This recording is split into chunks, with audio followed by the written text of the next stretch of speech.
if we look at the impact of DPP 2016, especially for Indian companies, Mr. Vaidya, what are you expecting, and what can we expect in concrete terms, and what should we not expect, maybe?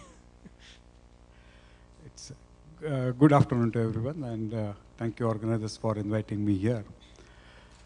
I think I can take you back 3 decades when we started Godrej into the defense and aerospace.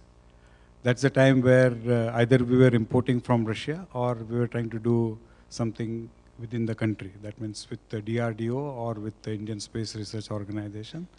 And the private company role was limited to, in the Russian projects we were not involved at all. However, in DRDO and ISRO, we had some amount of participation when they were trying to do the R&D. Just to establish some of the products, make some of the mock-ups for them to try it out and find out whether their designs are going to qualify the end user's requirement, and also the other international specifications. Since then, 70s, 80s, we changed over, and both these organizations probably had little more confidence on what they designed. And then came the next phase where we started doing into a limited series productions. Small quantities. Instead of making 1 in 3 years or 1 in 4 years, we started doing 1 in every year, and then probably 1 in every quarter. And then I think we crossed 90s and 2000, where the expectations started becoming more that now 30, 40 years money has been spent on DRDO, but no product is coming out. And I think that was probably initiation as to where this money is going. Is it going only in R&D? Is it going into developing only the MTechs and PhDs and their IPs, but not getting converted into the product what actually the end user wants? And we still kept on importing more than 70-80% of our capital equipments. And then as the economy started becoming more global, we saw that there is a change, and Dr. Kelkar's committee very rightly said that if we keep on continuing the way we are working, it is not going to make any difference. And major drastic strategic shift is required to be brought in defense procurement procedure. And that's why probably in 2006, the first attempt was made to write down what exactly government or the MOD plans to do it. It was a very encouraging move to see that private parties are getting involved into it, but the kind of categories what we have today, those were not available, and I think we had only 2 or 3 categories, make and buy Indian. And then for encouraging Indian industries, the buy had been given a mandate of more than 300 crores, minimum 30% offset has to come. So that was kind of a seed to Indian private industry that we can start getting involved. Because for some reason or other, the PSUs and ordnance factories, even though they were aware of the capability of private industry, but not really willing to get them on board.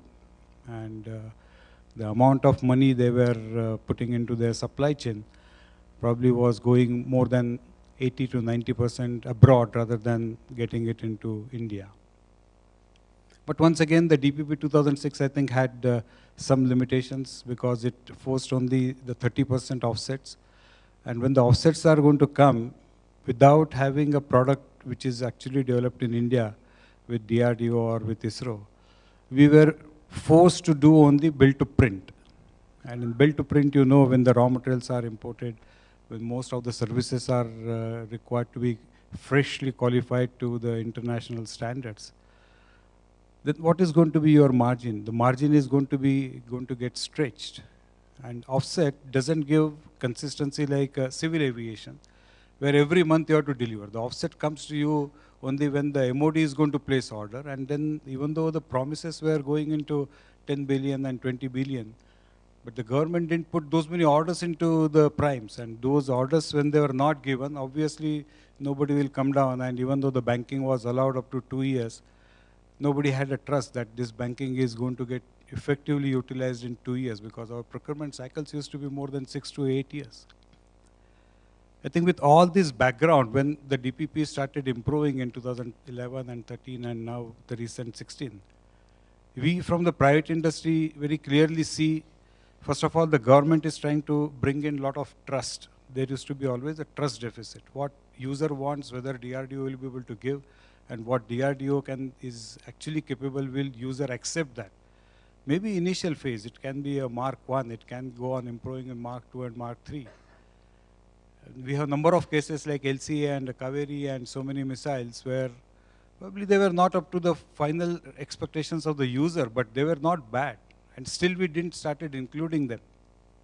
And that was kind of a trust deficit from PSU started coming down to private industry. Is private industry also going to have a similar kind of approach and similar kind of a design deficiencies? Because nobody had experience in doing that. And then when different models like BrahMos model or when the ISRO model is being discussed, where they started early included the private industries and the success to a great extent started coming in. The DPP 2016 has clearly brought, I think, this trust deficit is trying to get minimized. First of all, agreeing that L1, T1 itself is a major shift, I think the government, the MOD has brought. Otherwise, typically we'll go as per the old British laws that it has to be only the cheapest and nobody else can enter into it. NCNC is no more being mandated.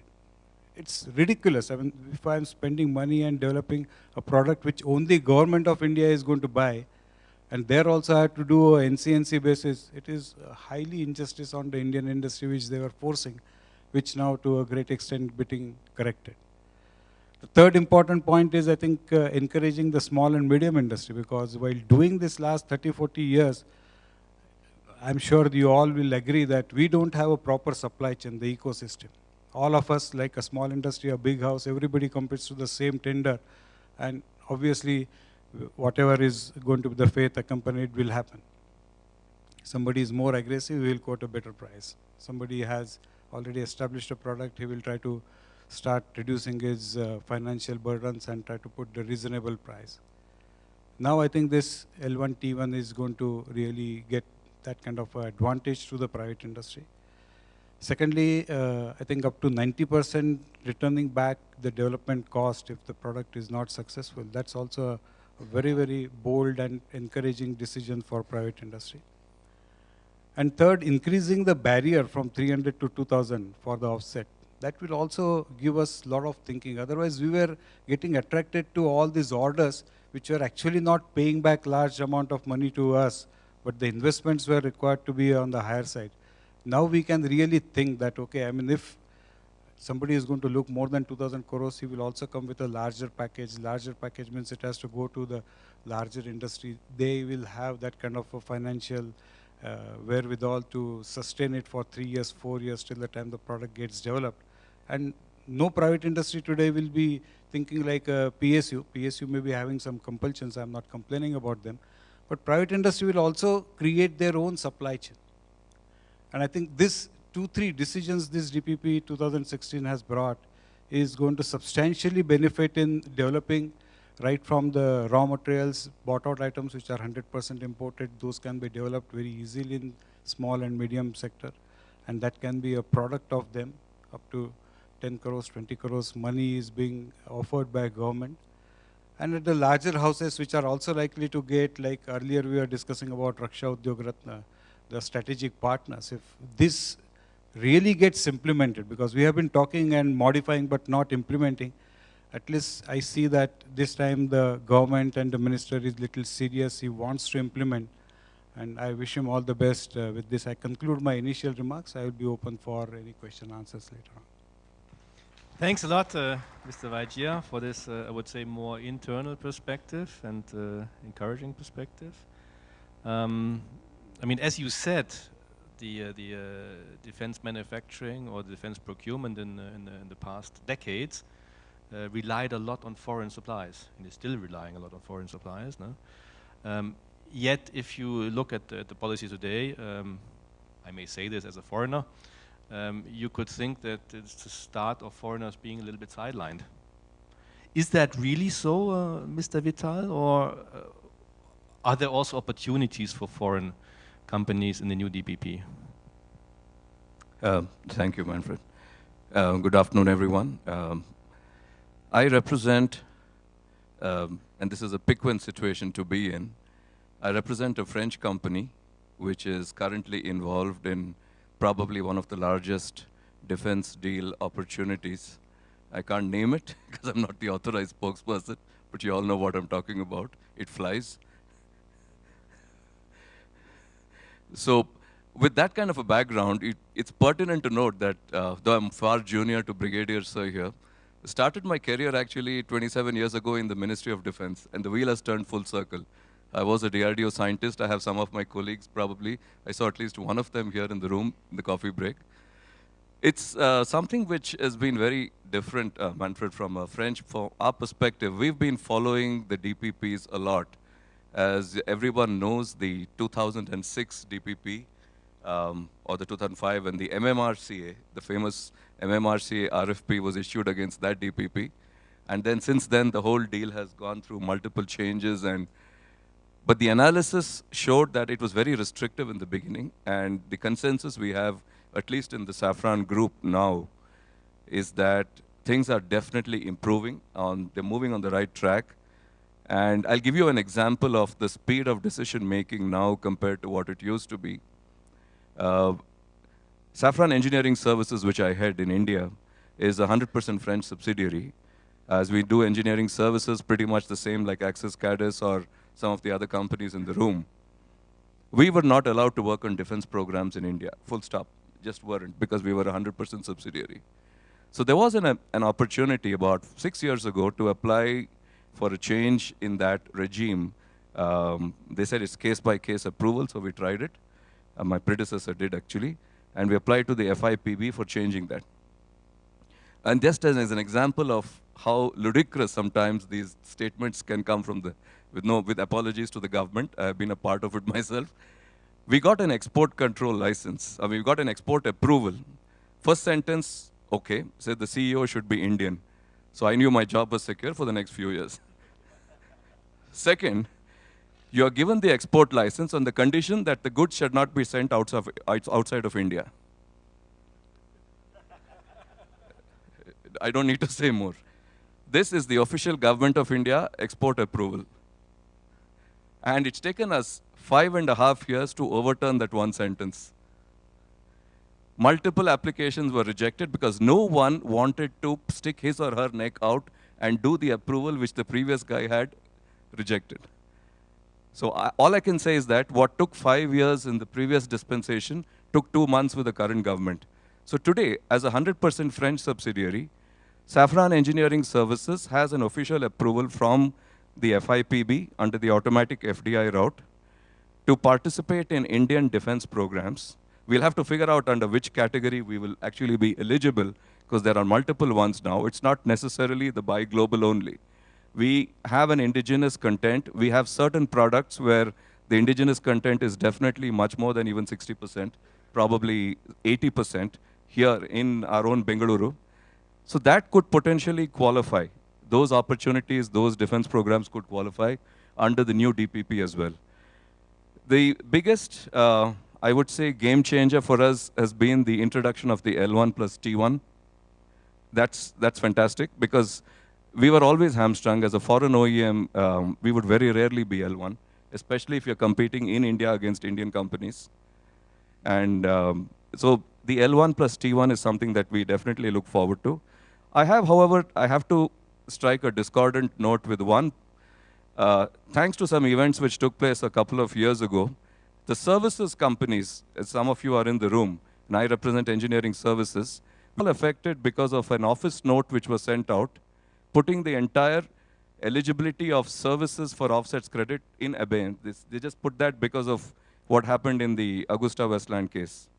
It has been improved a little bit in DPP 2016, but it has still not been lifted completely. There's a large chunk of services players who are still not eligible to participate in this, even under the new DPP.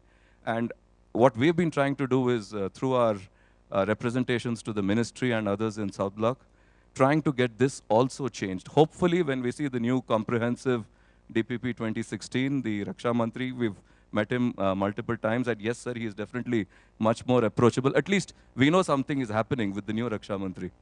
He moves, he talks. The previous one, we were not very sure. So definitely we hope that something positive will happen. So I'd like to stop at this point and give the the control back to the moderator so that we'd like to invite questions from the audience. Thank you.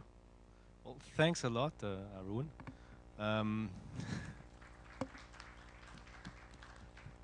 I think this is quite a 360-degree kind of perspective of our topic.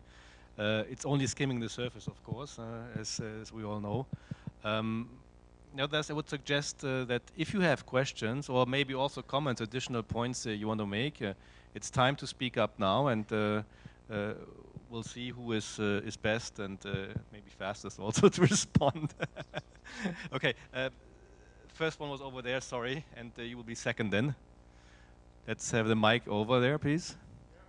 If you could maybe just shortly say who you are. Okay, sorry, I didn't see hello. you. Huh?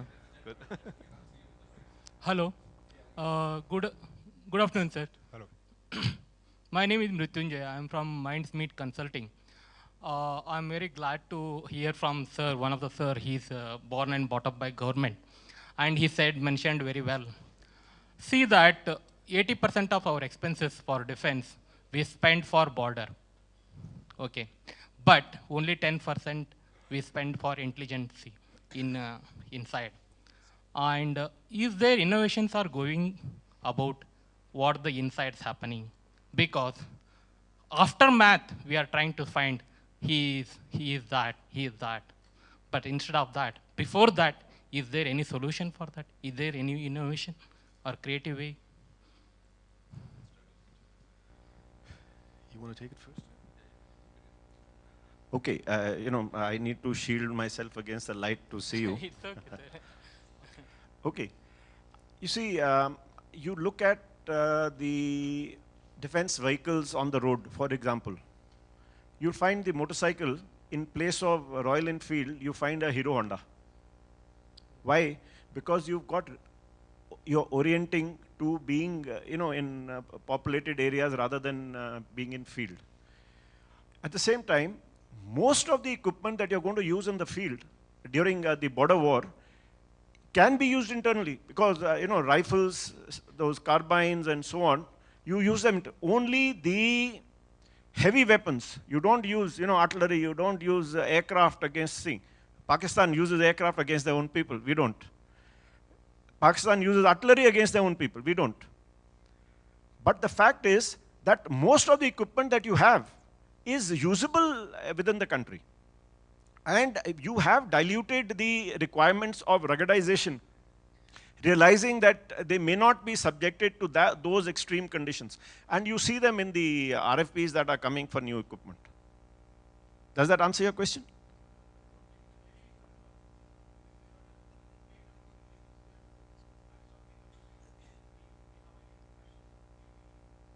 I can't hear you well. Can you, the volume? Is the mic on? Hello.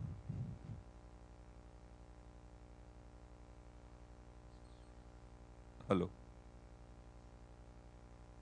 Well, okay. I'm happy to discuss it. It's my pleasure to discuss with you this point. It might give a lot of solution to entire globe. The reason is we are talking about only missile. We are talking about this, that. These are all physical. But the thing is, inside dynamics is there. How to identify the dynamics. After math, we are finding so many things. I think you're talking about, and I'll give it back to Brigadier in a minute. We're talking about a strategic Lot of shift. dynamics. Because Yeah, after math, we say that this is the person. This is suspicion. But why can't we do before that? Now, it is definitely possible, and it's not new. Identification of a threat. It's a threat perception analysis, which you can do internally. It's probably not been so actively publicized, maybe because some TV channels have not yet put it out, which is another problem we face when managing internal insurgencies. Usually the enemy gets to know what is happening before our own forces do, because of some, who broadcasting it live. So the threat perception analysis, sir, is already happening. I've been part of it. Even my previous organization, which was an Indian company. So we were obviously party to some very, I cannot reveal the details in public, but figuring out what is happening, threat perception zone by zone in the country, and I can go into more details as you slice and dice the population and figuring out what you need to track where and to what extent. And that is the mental part of it, the strategic part of it, where you need to figure out where could the next threat come from before it actually happens. And then be prepared. So I think it's already being done. It's just that, thankfully, it is not publicized too much. Otherwise, someone will take undue advantage of that also. That is my concern. So, You see, in the internal, as you can't make out who's the enemy because he's not indistinguishable, the army has to take the first shot. The first shot is fired by the other guy, and then you take him on. And mind you, you see a lot of videos are coming in Facebook and WhatsApp. It's been circulating of the CRPF being stoned and people running away and people beating the security people. It doesn't happen with the army because you call in the army at the last resort, the army will shoot. The army is trained, one bullet, one target. And so the CRPF, etc., unfortunately, face this problem because their hands are tied. It's very unfortunate that the hands are tied. So a soldier is standing with his weapon, but he can't use his weapon. People are pelting him with stone. People are beating him up, but he can't use his weapon. Fortunately, it doesn't happen with the army. But the army is called in, then you reach the end, and the army will fire. That is why this, Armed Forces, this Special Protection Act, the reason is that the moment you call the army, then they're going to shoot, then you don't hold them responsible. They have been called to shoot. Just one last point on that before we take the next question. There is also threat perception. There is technology which enables people, if you have reasonably well an intelligence platform which enables you to profile suspected, I would say, extremists or radical elements, you can actually, and this is being done, I will not name the countries or the locations because I think you can Google it, you'll find it. A person's walking in after having landed at an airport, even before he or she reaches the arrival lounge, his or her face is being matched against a database of known people or suspected people and is conveniently taken aside even before he or she can enter the country to do any further damage. This is when entry points can be secured. Similar technology can also be done at various transit points, checkpoints, security locations, which is where you're actually using human intelligence, not just the machine. The machine is a technology, is an aid, but it can be done, it is being done. I mean, I can say only this much in this forum publicly right now. Okay, thank you. We had a question here.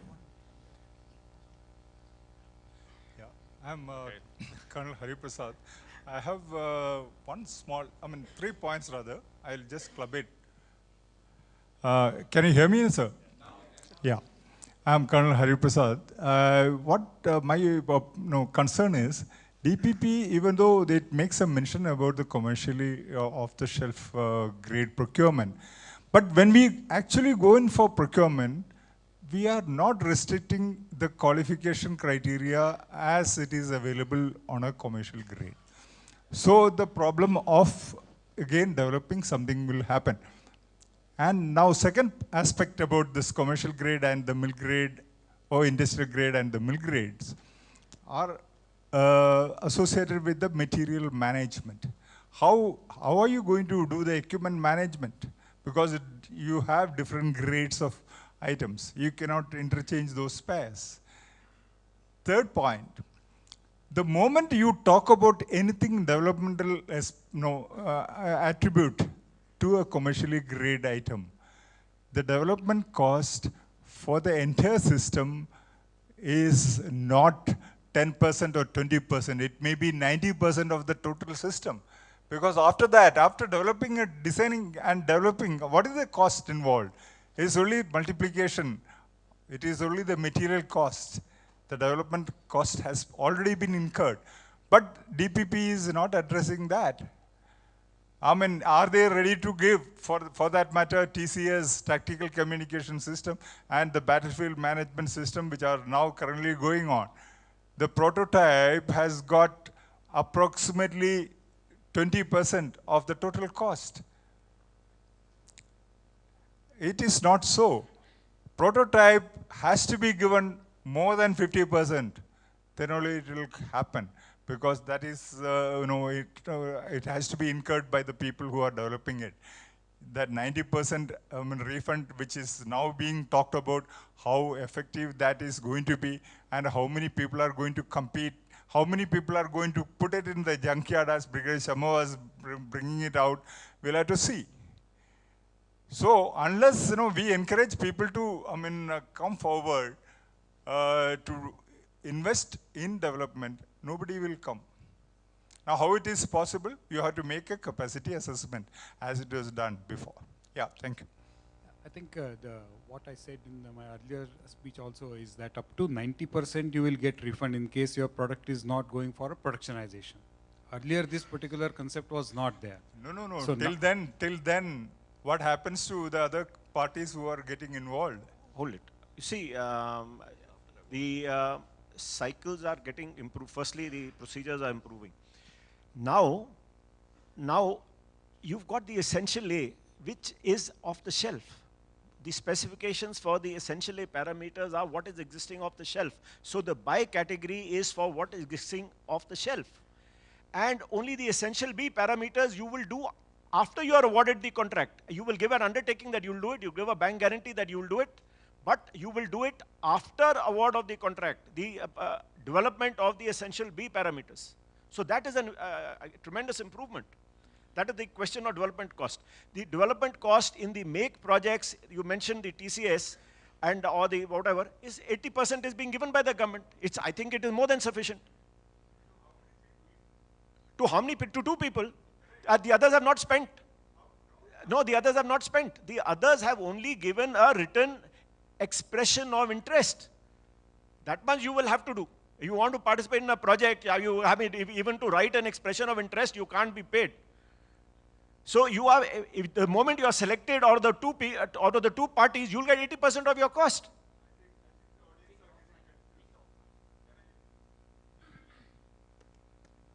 There were 2 major projects.